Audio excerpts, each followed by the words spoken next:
한국 사회에서는 정의라는 곳에 참 많은 관심을 가지고 있습니다.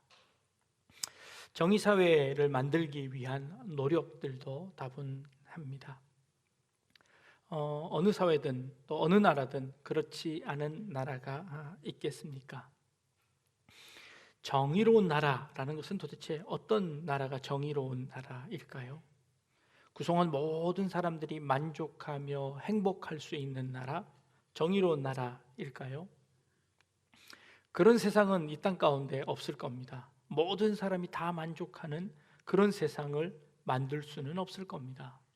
그렇다면 대안으로 가장 많은 사람들이 행복한 세상을 만드는 것, 가장 많은 사람들이 동의하고 많은 사람들이 인정하는 그런 세상 만드는 것, 차선책이지 않을까 하는 생각을 합니다. 이걸 원하는 것이 공리주의라는 겁니다.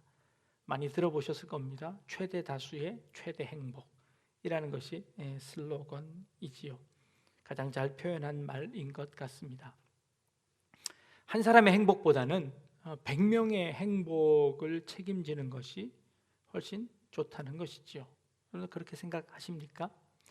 한 사람의 부자보다 100명의 가난한 사람들이 행복해지는 게 더 나을까요? 그렇다면 한 명의 그 부자의 재산을 빼앗아 100명에게 나누어 주면 100명이 다 행복할 겁니다. 그런 세상이 옳은 세상일까요? 그래서 법치주의를 대안으로 또 접목을 합니다. 모든 사람이 동의할 수 있는 원칙, 법을 만들어 그 법을 지켜내고 그 법을 지키지 않는 사람들을 처벌하는 그런 나라를 만드는 것이지요. 이 공리주의와 법치주의를 잘 섞으면 그런 정의로운 나라가 될 거라고 생각했습니다. 모든 정권들이 이 정의로운 나라 구현을 위해 노력했습니다. 심지어 50대 전두환 대통령이 나라를 대통령이 된 후에 그의 그 국정 운영 지침 중에 하나가 정의로운 사회 구현이라는 슬로건이 있었습니다. 그도 나름대로의 정의를 위해서 열심히 노력했지요. 이게 나름대로의 정의입니다. 현 정권은 어떤가요? 시작하시면서 대통령이 이렇게 이야기합니다. 기회는 평등하고 과정은 공정하고 결과는 정의로운 사회를 만들겠습니다 라고 했습니다. 그런데 기회에 엄마 찬스, 아빠 찬스들이 많이 등장하며 평등한지 아닌지를 정확하게 알 수 없게 되어버렸습니다.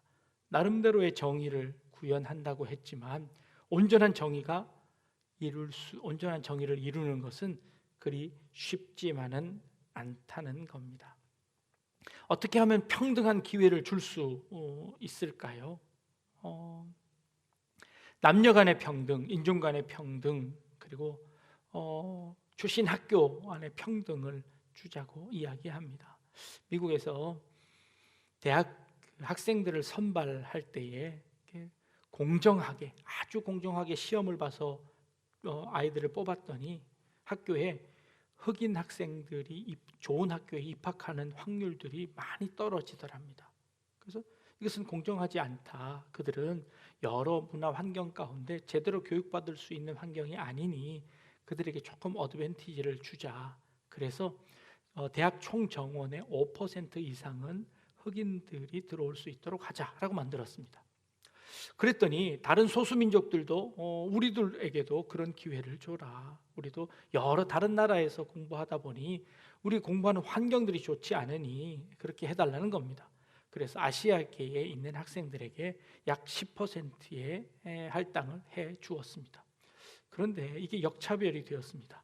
아시아에 있는 학생들이요, 특히 한국 학생들이 얼마나 머리가 좋은지 우리 백인들하고 경쟁을 해도 그것보다 훨씬 더 점수가 잘 나오더라는 겁니다. 그런데 우리 소수 아시아인들을 위해 할당해 놓은 10%를 지키기 위해서 10%가 넘어가는 학생들을 탈락을 시켰다는 겁니다.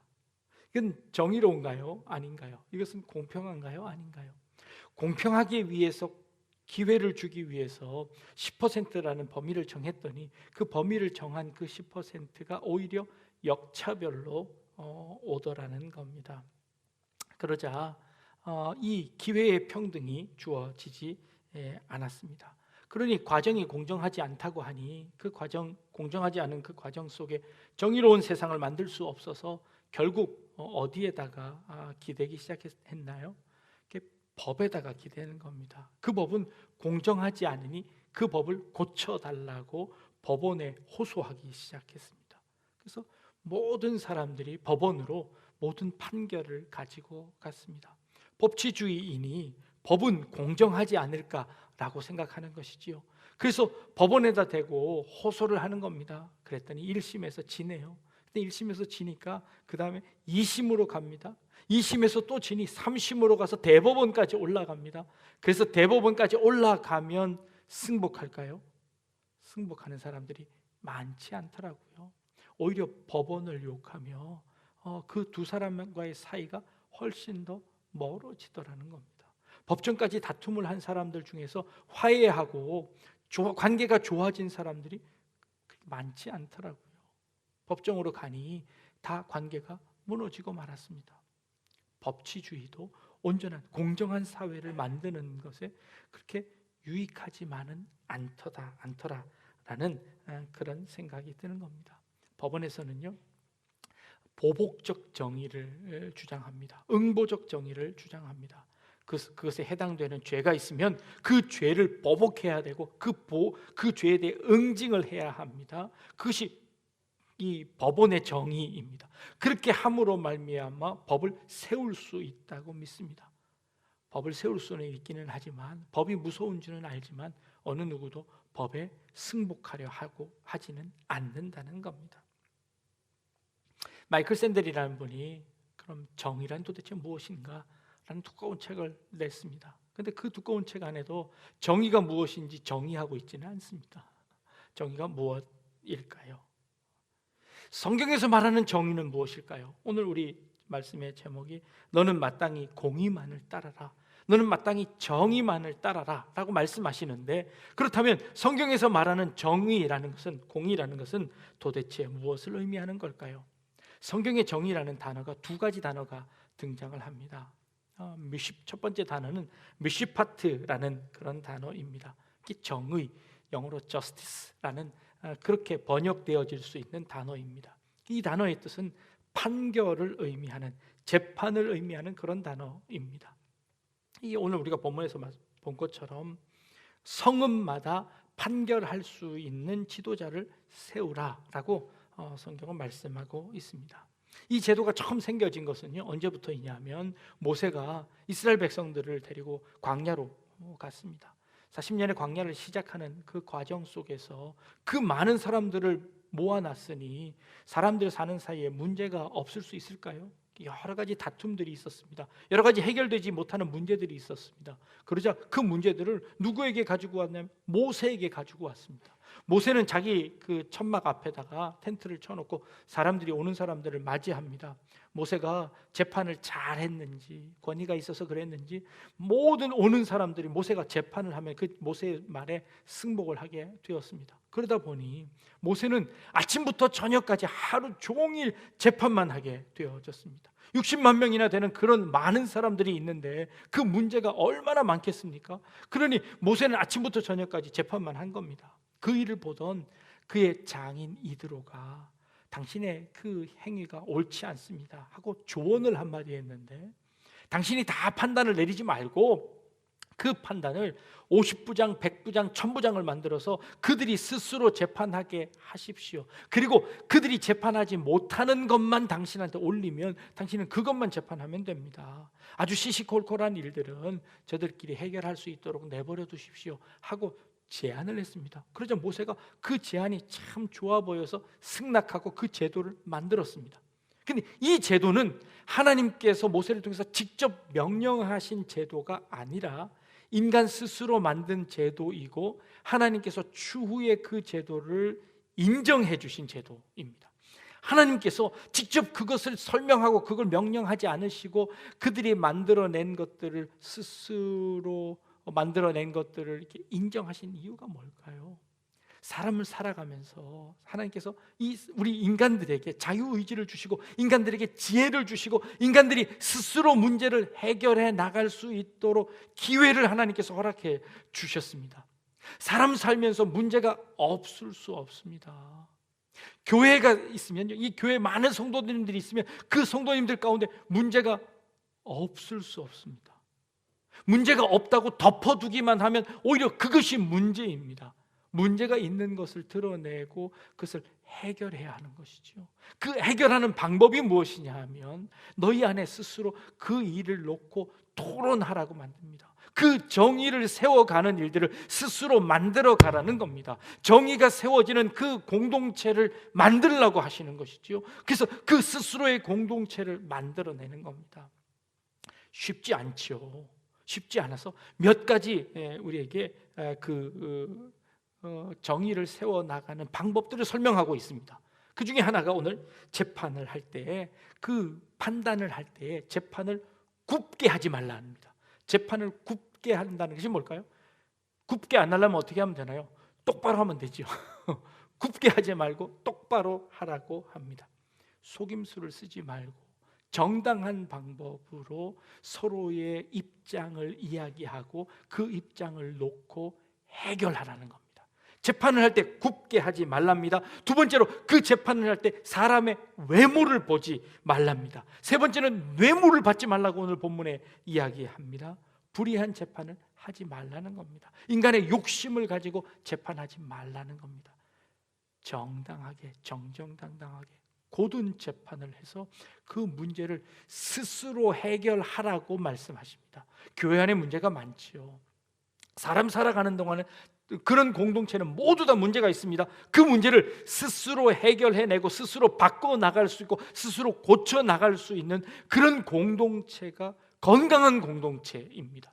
그런 건강한 공동체를 만들어내라는 것이지요. 하나님의 나라를 만들어 가는 겁니다.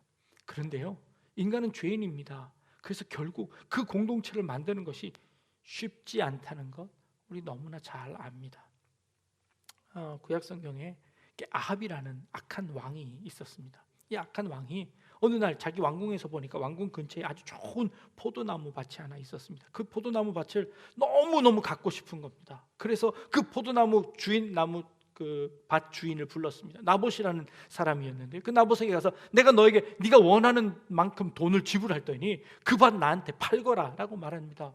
나봇이 이렇게 이야기하죠.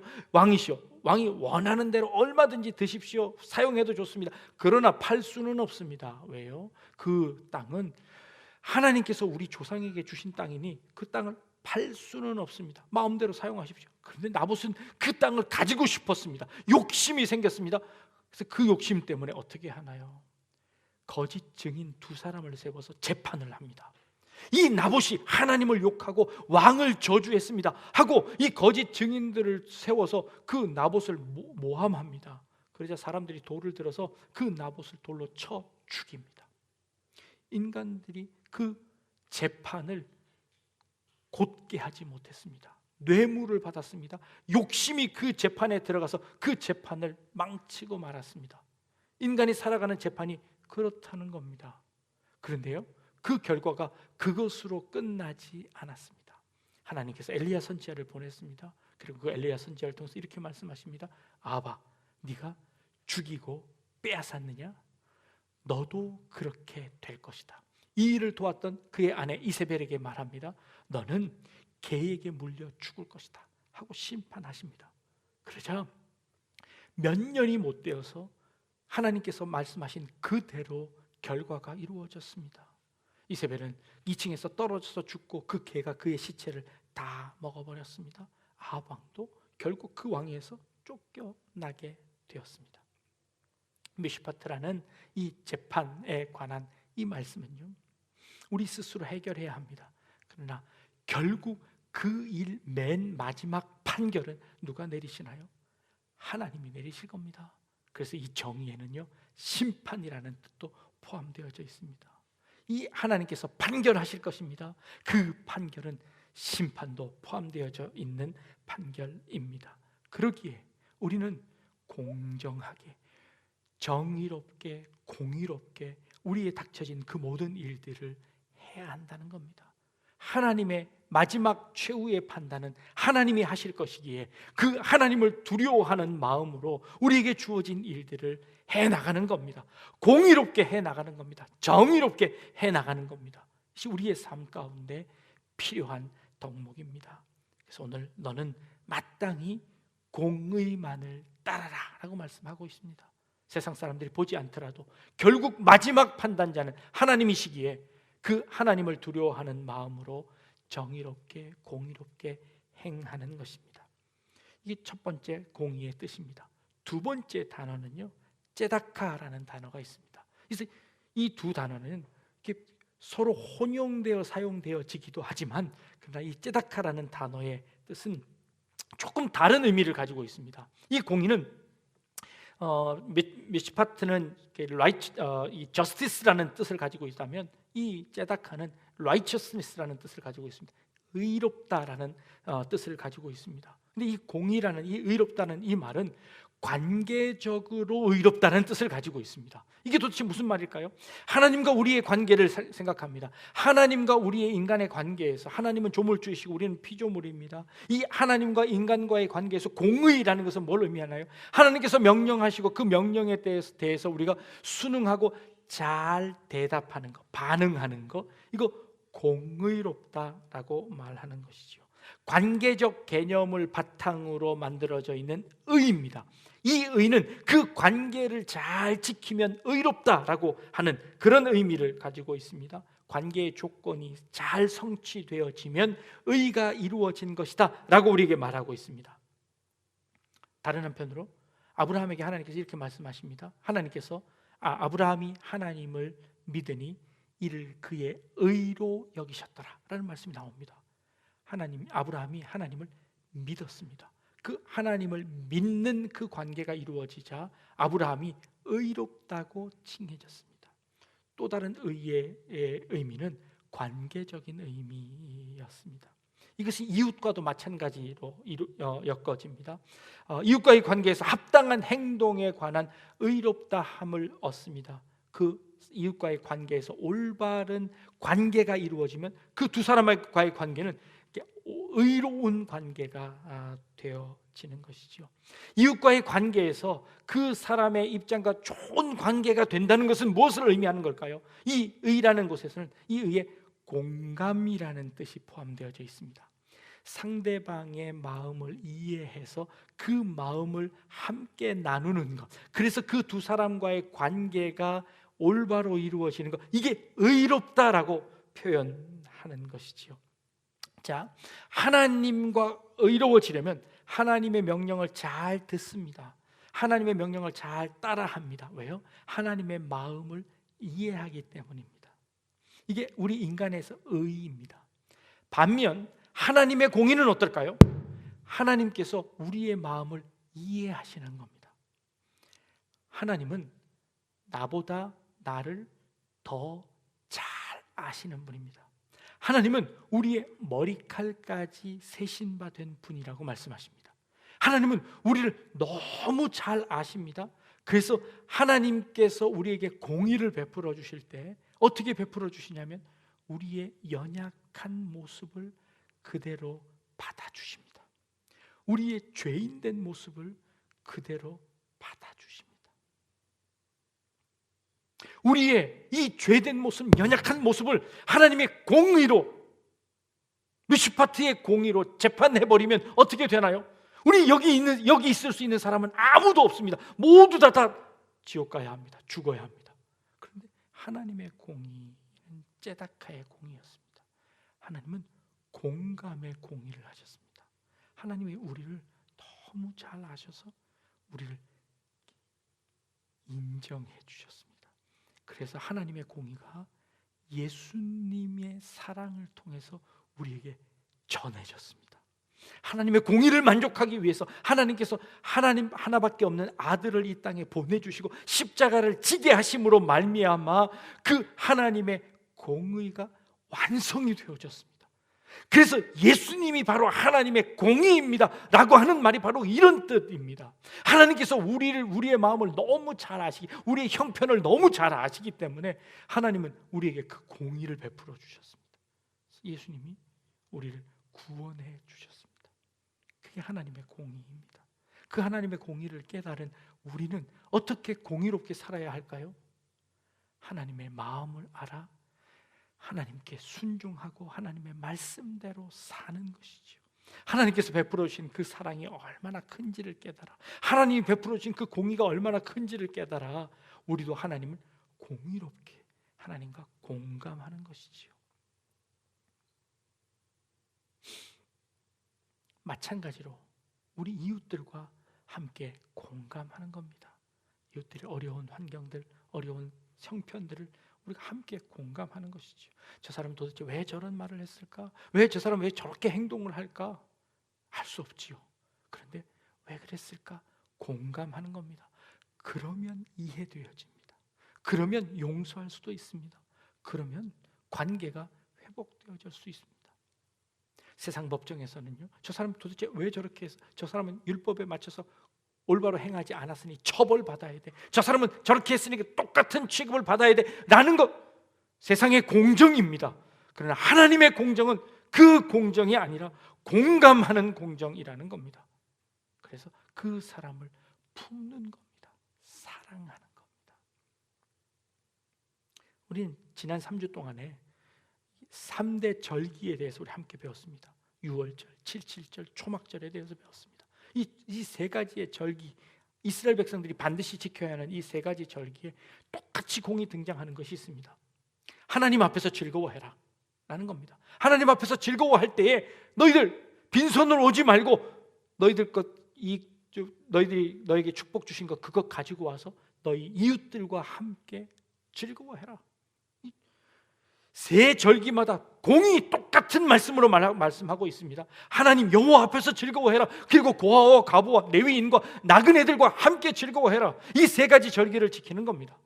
그 세 가지 절기 지키는 것, 이제 다시 공의로운 삶을 살아가도록 우리에게 부탁하고 있습니다. 우리에게 명령하고 있습니다. 이 공의입니다. 그 하나님의 공의가 예수님에게 전달되어지면서 그 예수님의 공의가 무엇로 표현되었을까요? 사랑으로 표현되었습니다. 하나님의 공의는요, 사랑이었습니다. 예수님이 말씀하십니다. 하나님을 사랑하고 내 이웃을 내 몸과 같이 사랑해라. 이것이 율법이다라고 말씀하십니다. 이것이 율법의 완성이라고 말씀하고 계십니다. 예수님은요, 그 하나님의 공의를 사랑으로 바꾸셨습니다. 그 공의를 사랑으로 설명해 주셨습니다. 그래서 그 사랑을 이루면 하나님의 공의를 이루는 것이라고 말씀해 주셨습니다. 하나님을 사랑하고 이웃을 사랑해라. 그러면 하나님의 공의가 이루어지는 것이다. 너는 마땅히 공의를 따르라 라는 말. 이게 원문에는 뭐라고 되어 있냐면요, 이 째닥라고 되어 있습니다. 마땅이라는 단어가 있는 게 아니라 이 공의라는 단어를 2번 반복하고 있습니다. 너는 이 째닥을 지켜라, 의를 지켜라 라고 말씀하십니다. 그 의는요, 하나님과의 관계, 우리 이웃들과의 관계를 이루어내라는 겁니다. 사랑으로 만들어 가라고 우리에게 부탁하시는 겁니다. 지난주에 2분의 성도님이 제 방을 찾아오셨어요. 코로나로 힘들지 않으십니까? 또 우리 교회 성도님들 중에 힘든 분은 계시지 않습니까? 라고 물어보시는 겁니다. 왜 그러신데요? 저에게 조금 여유가 생겨서 어려운 분들과 함께 돕고 싶습니다 하고 저에게 이렇게 봉투를 내미시는 겁니다. 누가 어려운지 잘 모르니 목사님이 선택해서 좀 전해 주십시오. 2분이나 찾아오셔서 꽤 큰 금액을 헌금하셨습니다. 그 분의 헌금을 받으면서 마음속에 정말 기쁜 마음이 들었습니다. 하나님은 얼마나 기쁘실까요? 물론 2분뿐만 아니라 이 코로나로 어려운 이 시기 가운데서도 우리 선교 헌금 하시는 분들, 구제 헌금 하시는 분들이 빠지지 않고 하시는 모습들을 봅니다. 하나님의 공의가 이루어지는 그런 곳인 것 같습니다. 하나님의 나라가 우리 가운데 넘치고 있다고 생각이 됩니다. 하나님이 사랑하시는, 하나님께서 우리에게 주신 그 은혜, 하나님이 주신 그 사랑이 우리 교회 공동체 안에 이렇게 아름답게 펼쳐지는 것을 봅니다. 여러분들, 우리 공동체가 그런 공동체임을 자랑스럽게 여겨도 좋을 것 같습니다. 하나님의 사랑이, 하나님의 공의가 넘쳐나는 우리 교회, 그리고 더 나아가 우리나라, 우리 민족 될 수 있기를 주님의 이름으로 축복합니다. 너는 마땅히 공의를 따르라. 공의를 따르는 일은 마땅한 일입니다. 그 공의가 우리 가운데 충만하게 임하게 되기를 주님의 이름으로 축복합니다. 기도하겠습니다. 하나님, 하나님의 공의가 우리 공동체 가운데 가득 넘쳐나게 하심을 인하여 감사드립니다. 하나님께서 우리에게 주신 그 사랑이 얼마나 큰지를 늘 간증하게 하시고 또 그 사랑을 나눌 수 있는 저희들의 삶이 되게 하여 주옵소서. 감사드리며 예수님의 이름으로 기도합니다. 아멘.